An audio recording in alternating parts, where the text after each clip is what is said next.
Hello, this is Oluwatoyin Oluwaseun Akpo, the host of the Mid Musings podcast, the podcast that focuses on everyday issues, illnesses, and disabilities that affect everyday people.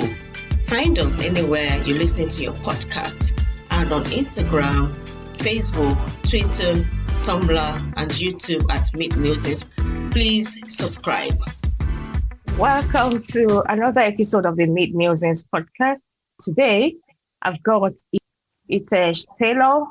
He's joining me all the way from Surrey in Vancouver, and that's in Canada. Hitesh has gone through what he best describes as life's world war, in that he had cancer. He's been through a lot of really difficult time. So welcome to the podcast, Hitesh. Yeah, thank you very much. Thank you very much for the opportunity. You're welcome. Yes, and as you mentioned, I live in Vancouver, British Columbia in Canada on what's called the wet coast, because it's just as rainy here as it is in the UK, which is great. About me, Hitesh Tailor, and I'm a qualified engineer. Actually, I studied in the UK in Glasgow University. Father of two married sons now, and I have a granddaughter. Grandfather. Hey, I'm a grandfather now. Yes, of a beautiful young girl, and she's only just over 1 year old now. So after going through some of these hurdles of life, I gave up my engineering career. I used to do energy engineering and helping architects and engineers design sustainable buildings, actually. So I was a consultant in that.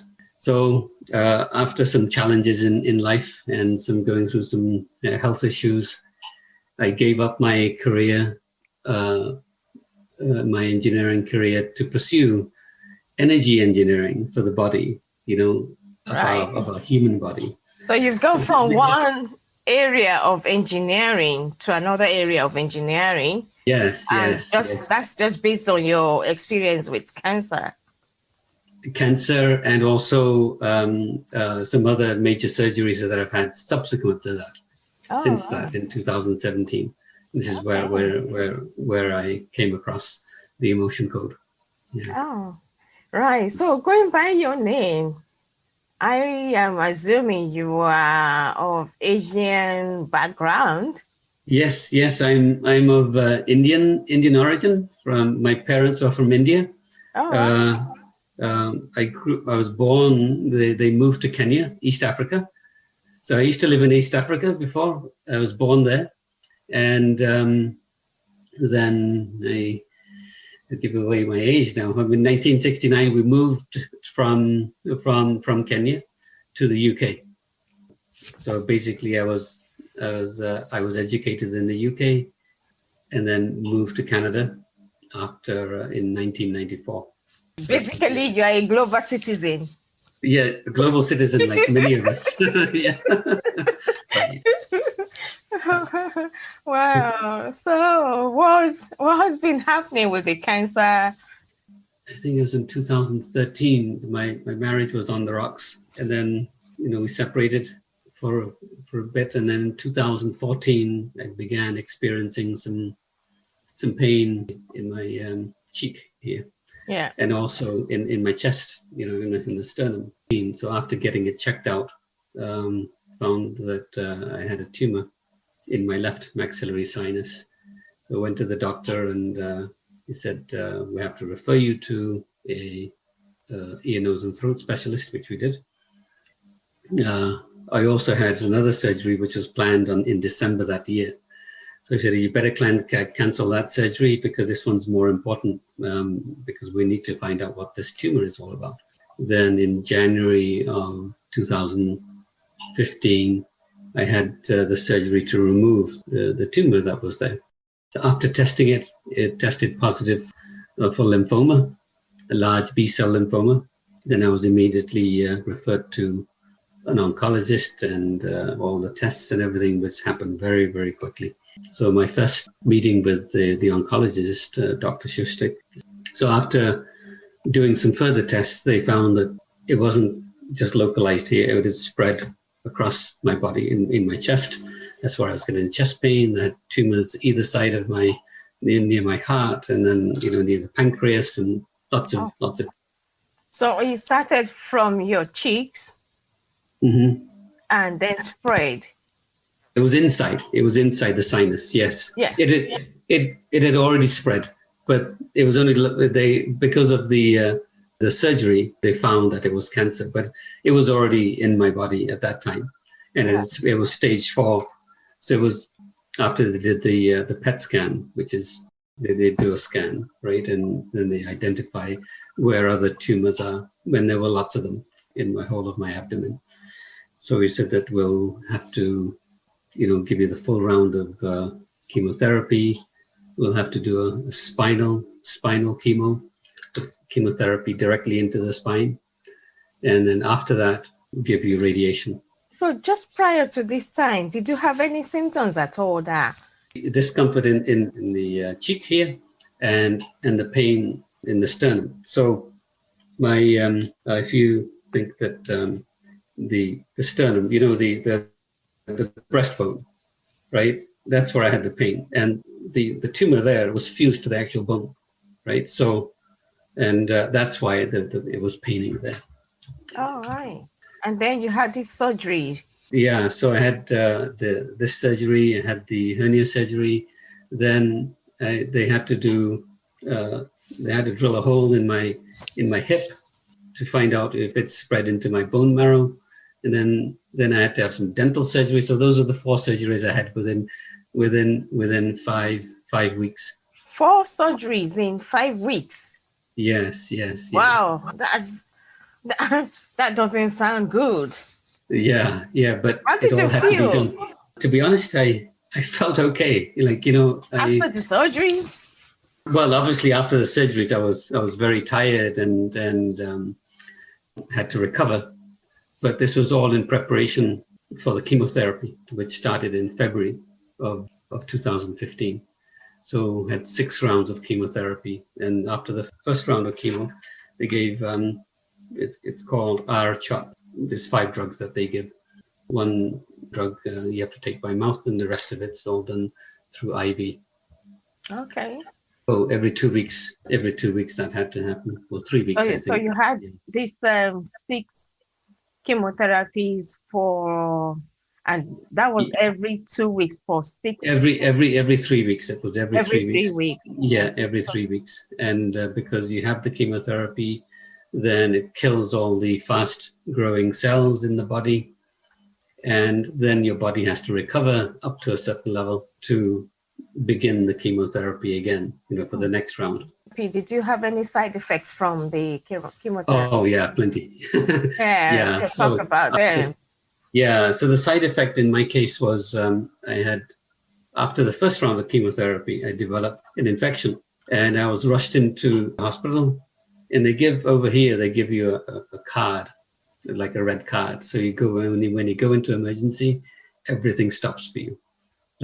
So it was like something out of a TV movie, and I was there, gave my card, and they said, okay, all right, get into a wheelchair, put you on a bed, and they took me into an isolation room where they knew that I had something they didn't know at the time, but anyway, found out I had an infection, and put me into a room where they don't have any other contaminants coming in.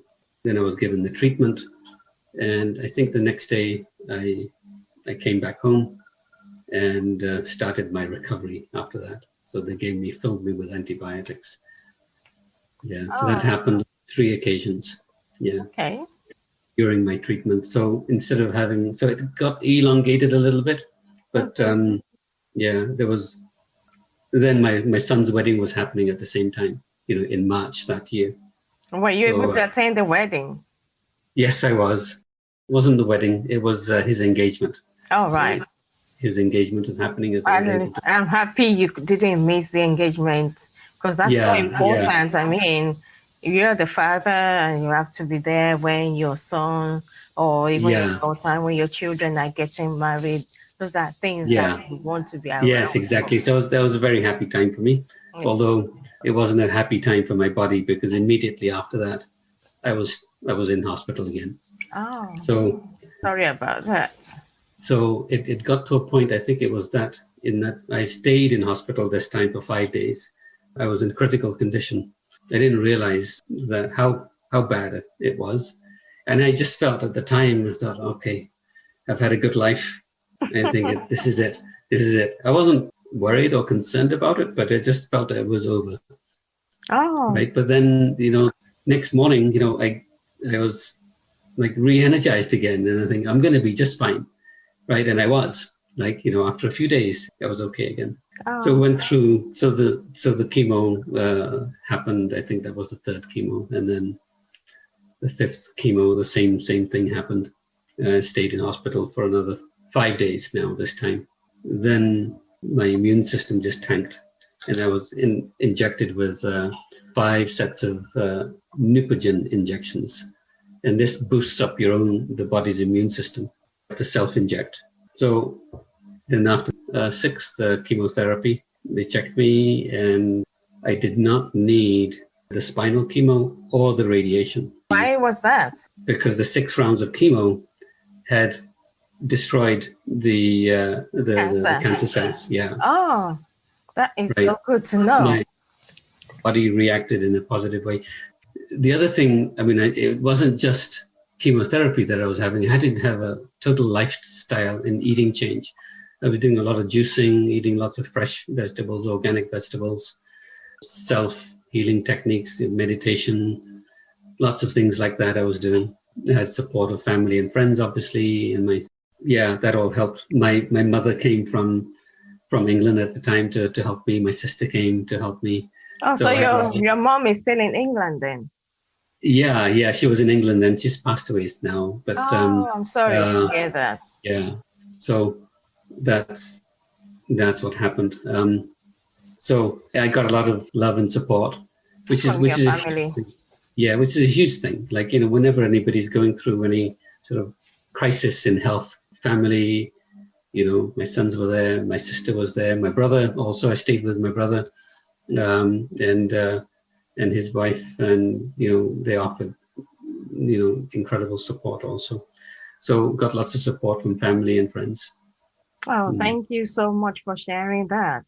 So after all the 6th round of chemo, you were completely healed, and as the cancer completely been destroyed now, you don't have any more cancer cells, and is that all down to or is it just a combination of your lifestyle change and combination of lifestyle change, and also I think more specifically later on related to the sort of energy work that I'm the work that I'm doing now. What has that got to do with the healing? How do you use that to heal?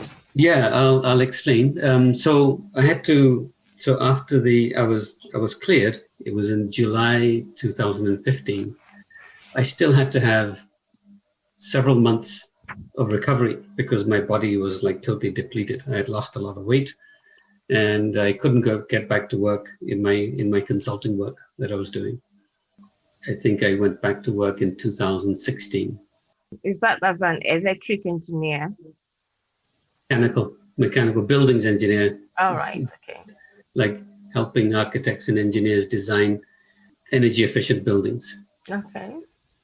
So I went back to work in 2016 on a progressive, 2 days a week for a certain number of days. And then after about 2 months, I was back full time to work. So that was really good. And then the company that I was working for, was going through, layoffs and things like that. So in January 2017, I was laid off. And during this period between 2015 Talk about the calamities, you just been through a cancer journey and then you're laid off. Wow. Yeah. So it was a good job too. Like, it was good money and everything like that. And then during that time, the divorce happened with my wife also while I was actually undergoing a treatment, right? So all of these things added up. It was as if things were being speeded up. It was like you're like Calamity Jane, everything happening at the same time. Everything. You just don't have one thing at a time. Yeah. And then I found out that, the hernia that I had, back in 2014, which was repaired, reoccurred again. Right. So that I found out in January. In 2017. In 17 January. Yeah. So I said, okay, all right. Rather than look for another job, let me get this surgery done. And so surgery was scheduled in March that year. I went through. It ended up having 3 hernias, that had to be repaired. So they used a mesh, and the surgery went fine. So it was after that the problem started. I began to get pains in my abdomen. I said, I've had lots of surgeries. I've never had pain like this before. Like, so I went back to the surgeon, told her, there's something wrong here. There's something wrong here. I don't know what it is, but I should be healing, I should not be in more pain. But I thought you said the whole cancer had been healed. Yeah, this was nothing to do with the cancer. This was a hernia. This was like a hernia is right. Okay. Yeah. So it had nothing to do with that. So anyway, cut a long story short, it turned out that the mesh that they had used, or she had used to repair the hernia, had an adverse reaction with my body. Had to be removed. So I asked her, you have to remove this now. So why I can't remove it? Because it was done through. Well, then how am I gonna overcome this pain, right, that I'm having, right? So it turned out that the mesh that was used is part of a class action lawsuit in the United States, and so I had to find a surgeon in Las Vegas. To come all the way to Canada. Oh, I had to fly there. All right. I had to fly there. My son came with me, and was that? Oh, that was in May. Was that at your own expense or? At my own expense. Wow. At my own expense, I had to spend you thousands of dollars. There's a lawsuit. There's a class action lawsuit on that mesh. Yeah. Going on. Yeah, on 2 types of mesh they had on me, and they both reacted, both of them. So I went to Las Vegas and talked to the surgeon there, and he made an incision, from the top of my belly button all the way down to remove the mesh. He said it basically, the mesh was about that big. And it was crushing on my organs inside. Yeah. And because your organ builds around. Yeah. So, and he said, it's too traumatized for us to do, the other side. So you have to come back in November. Wow. Yeah. And not because, he wanted more money or anything, but it was just the way that my body had reacted with this thing. So I stitched up, and, 5-6 days later, I came back home here. Then I stayed with a good friend of mine. He was looking after me, him and his family, and because I stay alone. And so recovered there. Then I found out. Then actually, it was the TV station over here called CTV. They found out about my surgery that I had in the US. They contacted me and asked me what I went through and everything, and they did a story on TV. Oh. With this particular type of mesh. So now I'm part of this class action lawsuit in Canada. So we'll see what happens. It takes years and years. It put me out, for over a year, with the work. So then I had found, actually the news station said that, well, there's a surgeon in Canada who can do this for you. I said, is there really? I said, I couldn't find anything. My doctor didn't know. My surgeon didn't know. The health authority didn't know. But you know, right? I said, okay. So I contacted this other surgeon. So I had to fly to Ontario, which is to Toronto, and then had a meeting with him.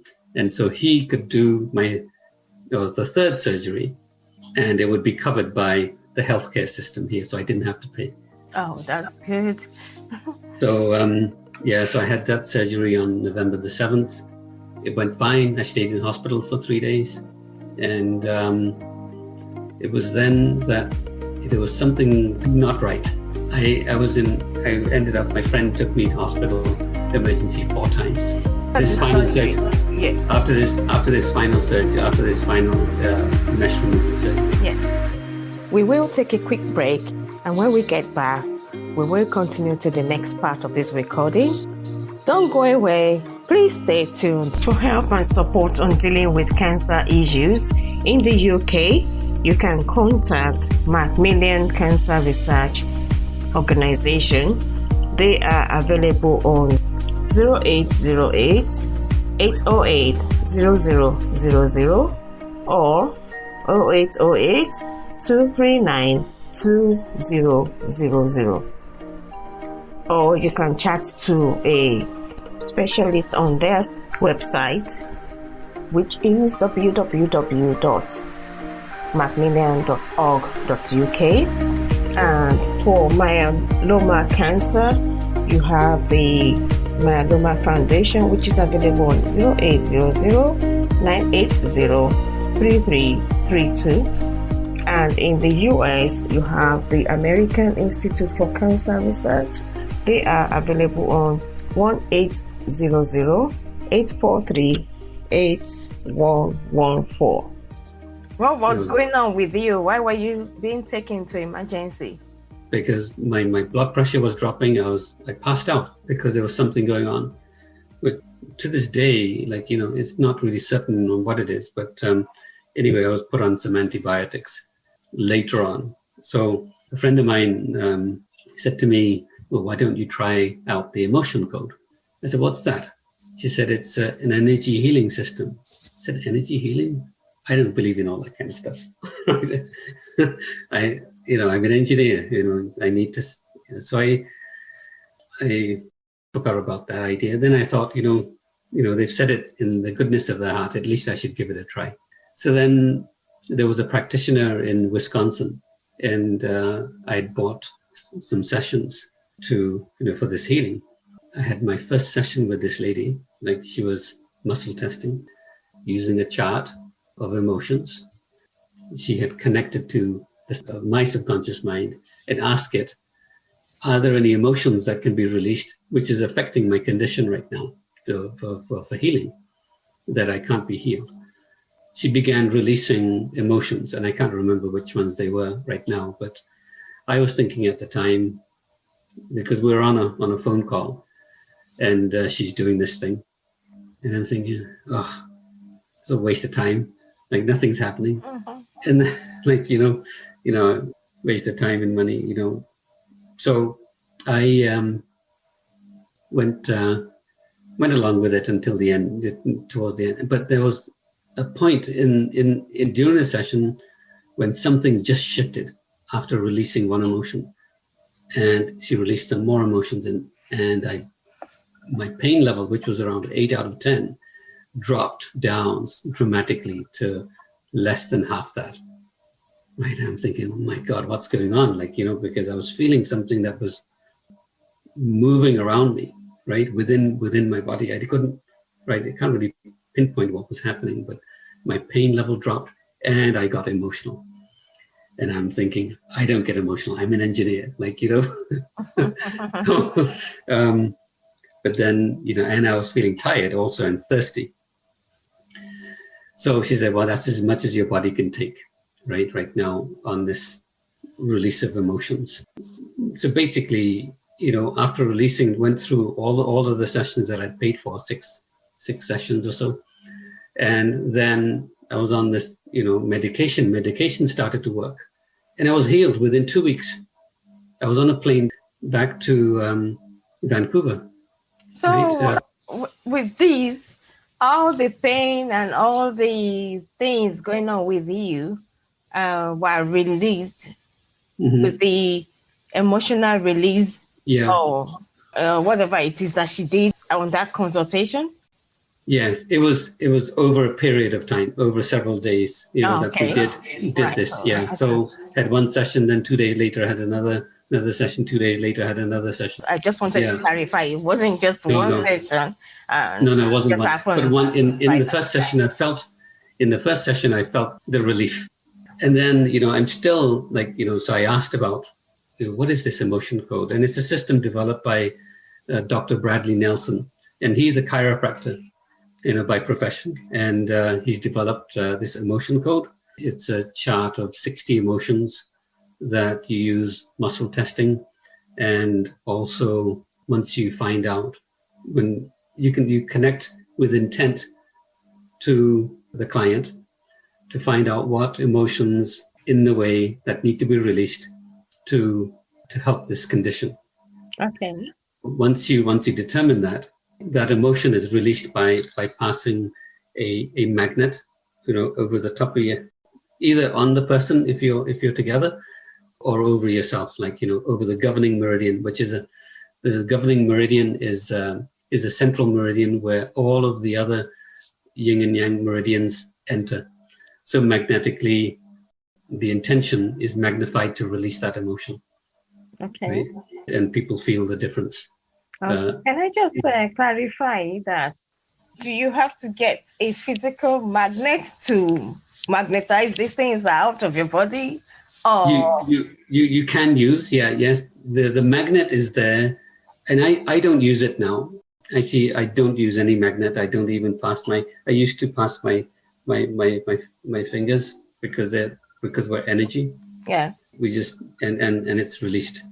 But I'm finding that if the intent to release and to help somebody with love and compassion is strong enough, you do not need to use anything other than the connection.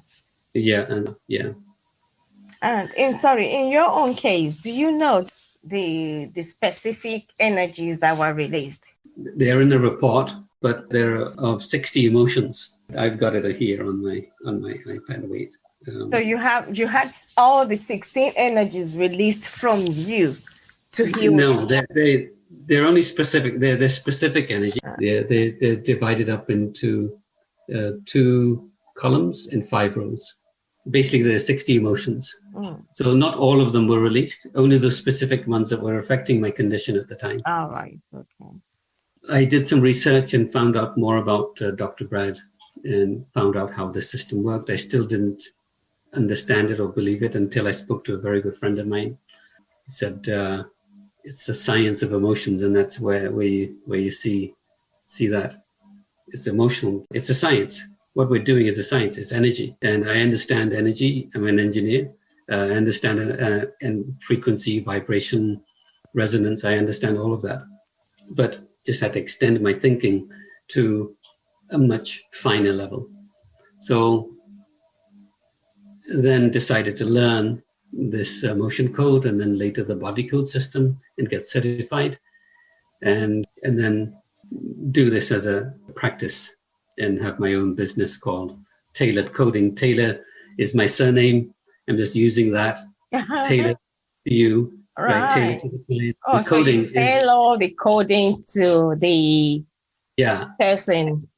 All right. That's tailored great. to that particular, and you use this emotion code and body code, and that's where the code comes from. Oh, thank you so much. So I'm just thinking, like, with the outbreak of COVID-19 right now, you must have a lot of work to do, because a lot of people must need a bit of coding and emotional healing. Yes, they do. And a lot of people come to me with depression and anxiety. So there's a program that I have for depression and anxiety. There's also weight loss. There's manifesting what you want in life. So there's a program for that. But there's over 90% of the population on this planet have what's called a heart wall. It's an energetic wall, a barrier, or supposed to be a protection around your heart, an energetic protection around your heart for it to stop it being broken. But it doesn't work. It doesn't work. Your heart still gets broken through traumatic events in life. You know, if somebody leaves you or have some sort of thing like that, you're heartbroken. You can feel it in your chest, and it takes around 3 sessions to remove this heart wall. And once that heart wall is released, you're able to feel and receive love more, give and receive love more. You're able to, your relationships, become better. Your immune system strengthens, and you have a better outlook on life. You have more direction and more clarity on life. So this is, Dr. Brad's mission is that if we could release many, many people's heart walls, then this country or this world would be a much better place. Because we would come from a place of love, a place from the heart, and not thinking. Oh, right. Thank you so much for sharing that. Yes, I was just thinking, yes, the whole world would be a better place if people were more accepting and more loving and more receptive to other people's ideas and ways of life. So that, I mean, I've never heard of emotional coding. I've heard of energy healing. Yeah. So this is, emotion. The emotion code is and it's said by many, many people that it's the cutting edge. It's the most cutting edge energy healing system on the planet right now. Yeah. Right. So it's it's new. It's new compared to Reiki and things like that. The thing is, with this particular mode of healing, you've got to try and get your mind out the way, right? And don't do it to intend to heal the person. Yeah. The intent is love, right? Love and compassion, and to feel for that person. And it's that energy and the power of love that will do the healing. Yeah. And like you were talking about your divorce earlier, as this energy healing helped you to reconnect with your wife, in your own case, have you been able to apply it in your own life? Yes, I have. I have been able to apply it to my own life. And I am a much happier, content, calm person now than I ever was, right? So, and my outlook has changed, and relationships are better. I have lots more friends, now. Yeah, it's been a transformational experience for me. Because when we realize everything is energy and how quantum physics works and the power of our own intentions can create, then many, many things are possible, right? I didn't used to believe that until, I still do more research on this. I follow the research of Dr. Bruce Lipton, also, getting certified in clinical certification from the Heart Math Institute in California.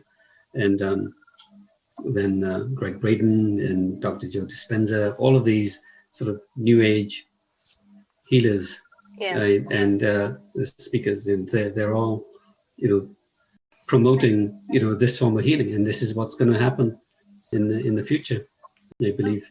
Yeah, I mean, there's so many things that have been happening. I watch movies and I see this kind of things go on in movies, but like we're talking about it now, and maybe that's the future of healing. Maybe that's the way to go. Maybe that's how we would be able to even get rid of this COVID-19. Maybe that's the way we get rid of other viruses and infections in our bodies in the future. We should be open to try new things. And like when you explain it sounds like something that it's not too intense, And so far, it can be done virtually as well. That's something that we should be looking at here. I'll give you an example. I have a client in India, and because of the time difference and everything like that, we weren't able to speak to each other, right? So you can do remote sessions. It's good to get permission to do this. So she was going through a lot of pain in her legs, and she couldn't walk properly, getting up in the morning. So I had done the session, and then I got some feedback afterwards. I was able to get up in the morning, like without any pain, right? So, and it works. It works, providing, it is good to get permission to do this, and it's just the ethical thing to do also. So, and most people feel the results straight away if it's related to pain. Yeah. All right. So where can listeners connect to you if they want to get in touch with you? Well, they can get in touch with me through my website, Tailored Coding. It's Tailored Coding. Is it .com or .com? So they can have a Facebook page. It's called Tailored Coding, and have an Instagram account, which is also called Tailored Coding. So anybody wants to, and then I offer a free consult, and then we determine what the issues are, and then we create a path of healing afterwards. Yeah. Oh, great! Thank you so much. You're welcome. Yeah. Right. So thank you for sharing your story. Would you like to give any advice or last word for anybody that's been listening to our podcast? I would say that we're all energetic beings, right? And if we can focus on love and compassion, and just to help ourselves and others in that regard, and with that love and compassion, we can manifest anything. Nice to, I was very happy to speak to you and see you, and thank you for the opportunity again. Oh, you're welcome. Thank you so much. I would like to thank everyone who has listened in so far and contributed to this podcast. Thank you so much. We couldn't have done anything without you. Keep listening, keep sharing, keep downloading, and keep liking. Thank you again.